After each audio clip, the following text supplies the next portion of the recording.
السلام عليكم ورحمة الله وبركاته. النهاردة مع بدء فيديو تطبيق جديد.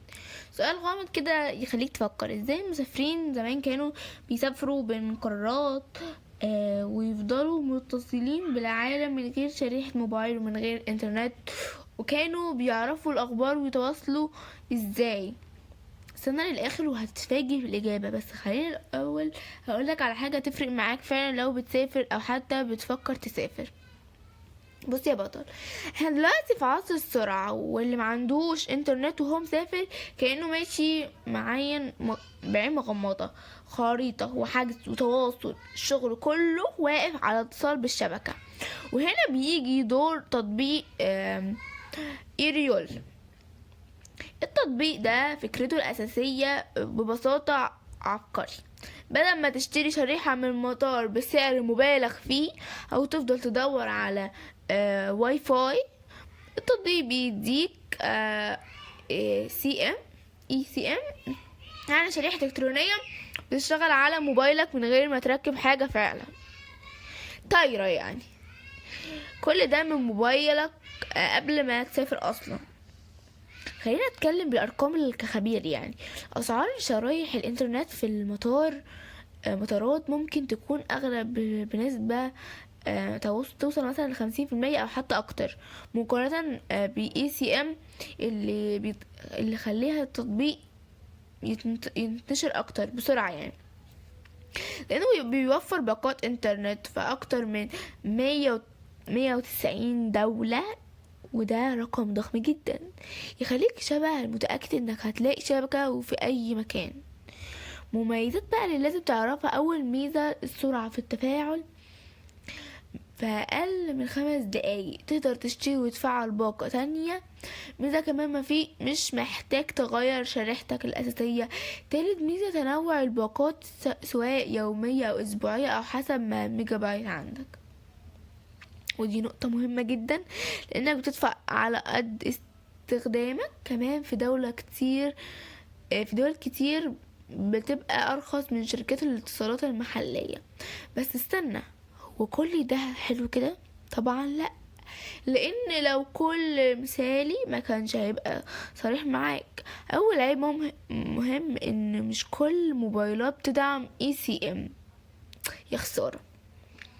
فلازم تتأكد الأول قبل ما تشتري. تاني حاجة، عيب ان سرعة احيانا بتعتمد على شبكة المحلية، يعني ممكن تبقى ممتاز في الدولة ومتوسط في الدولة تانية.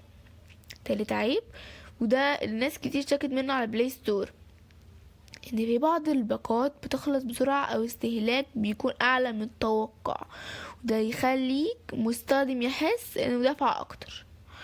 لو دخلت على تعليقات هتلاقي الناس بتقول انقذني في السفر انقذني سفر مريح ومريحني جدا. وفي ناس وقت هتلاقي تعليق اخد تفاعل عالي جدا بيقول سهل استخدامه لكن محتاج رقابة استهلاك لان الباقة بتخلص اسرع ما توقعت. ده بيديك صورة متوازنة. تطبيق كويس بس مش سحري. تطبيق استخدامه صح، ركز معايا عشان تستخدمه صح، لان دي اهم نقطة. اول حاجة تتأكد ان موبايلك بيدعم اي سي ام. تاني حاجة اختار الباقة مناسبة لاستخدام مش ارخص حاجة وخلاص. تالت حاجة اقفل التحديثات التلقائية التطبيقات لان دي بتسحب انترنت من غير ما تحس.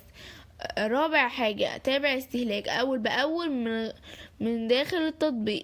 نيجي بقى للسؤال اللي ناس كتير مش بتسأل عنه: هو التطبيق بيكسب ازاي؟ هو مجاني.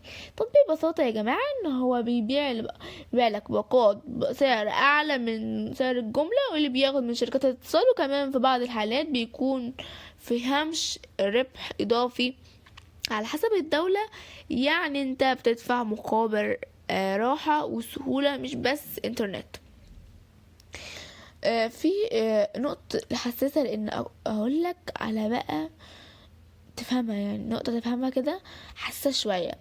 فناس بتقع في فخ انهم يشتروا باقات اكبر من احتياجاتهم بسبب العروض او خوف من الانقطاع، وده في الاخر في حد ذاته فخ تسويقي مش مباشر. وكمان اللي بيفعل الشريحة بدري قبل السفر فتبدأ تستهلكه من غير فايدة.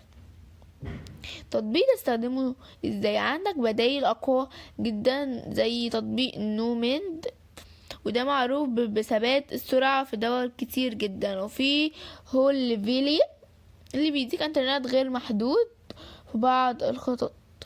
كمان في يو بي جي اللي بيتميز بأسعار بينافس في بعض في أوروبا، وفرق بينهم إن كل واحد فيهم بيقدم توازن مختلف بين السعر والسرعة وحجم البيانات، فاختار حسب استخدامك مش حسب الإعلانات.